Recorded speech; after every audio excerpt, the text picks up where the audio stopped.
My presentation this afternoon is going to be an introduction to Apex.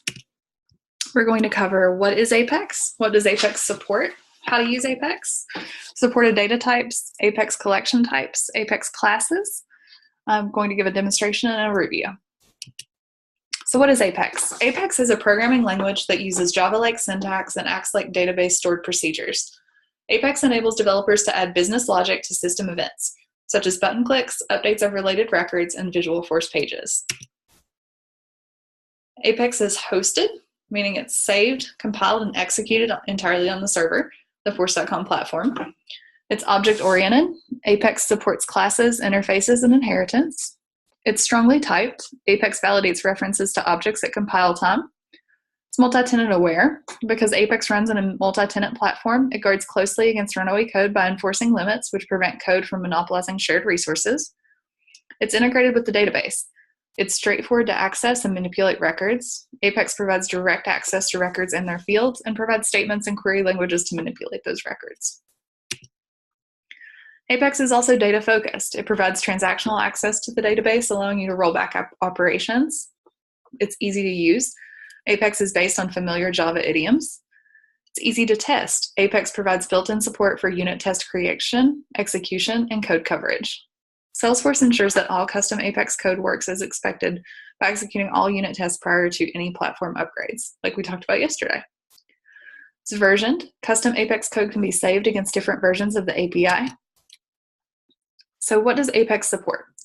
Like other object-oriented programming languages, these are some of the language constructs that Apex supports: classes, interfaces, properties, and collections, including arrays, object and array notation, expressions, variables, and constants, conditional statements such as if then else, and control flow statements for loops and while loops.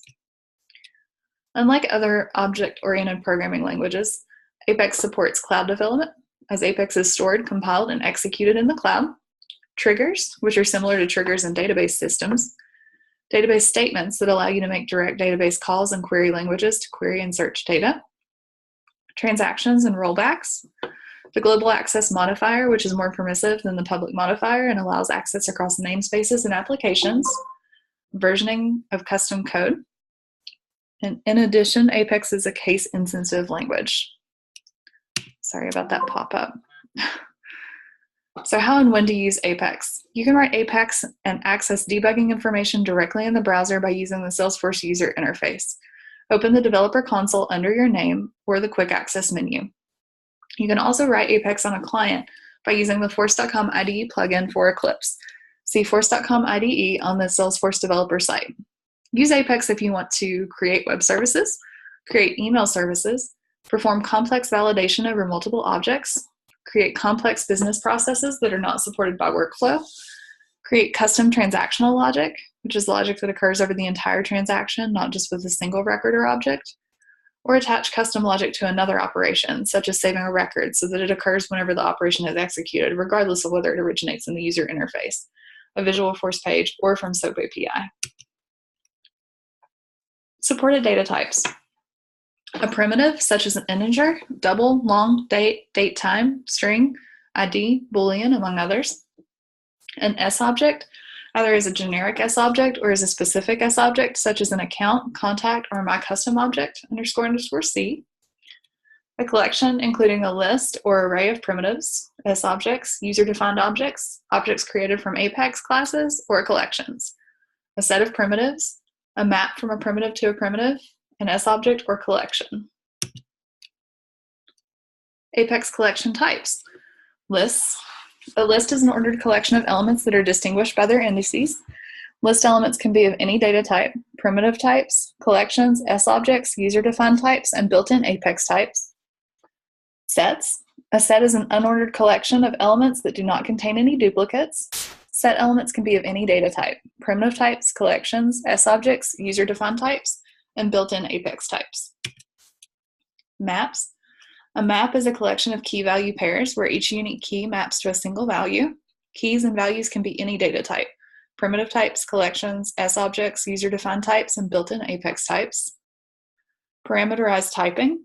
Apex in general is a statically typed programming language, which means users must specify the data type for a variable before that variable can be used. So now that we've covered all of that, I'm going to provide a demo.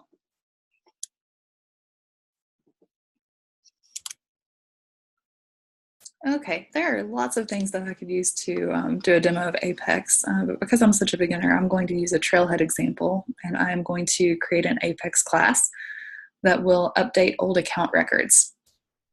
So to do that, I'm going to go to the developer console. I'm going to make sure that I'm still sharing the right screen. Okay, great. So we are in the developer console. And the first step is to create an Apex class. So from the file menu, I'm going to select File, New, Apex class. I'm going to name it Older Accounts Utility.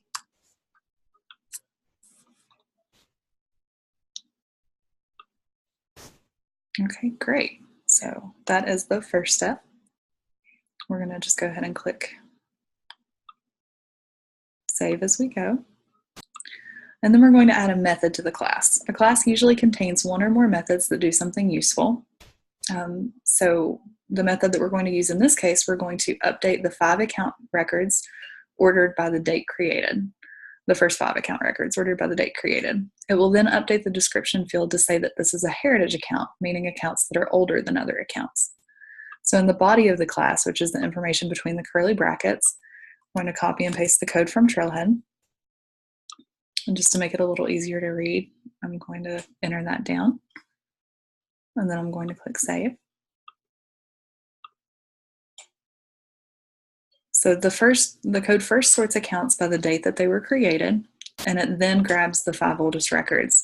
It uses the SOQL query language, which is in line 3, to do the querying and sorting. And it then iterates through each account record to update the description field. Finally, it updates the account records by using the Apex data manipulation language, DML. If you're familiar with Java and C, you'll notice a lot of the similarity in the syntax. Click Save again. Okay, so now we're going to invoke and test the code. An anonymous block is Apex code that does not get stored but can be compiled and executed on demand right from the developer console. This is a great way to test Apex classes or run sample code. So in the developer console, we're going to select Debug and open Execute Anonymous window.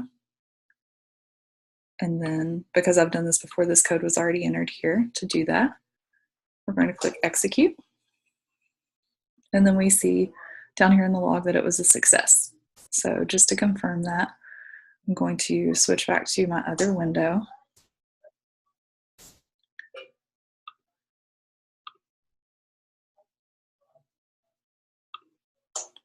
And we're going to make sure that that actually happened. So we'll go to Accounts.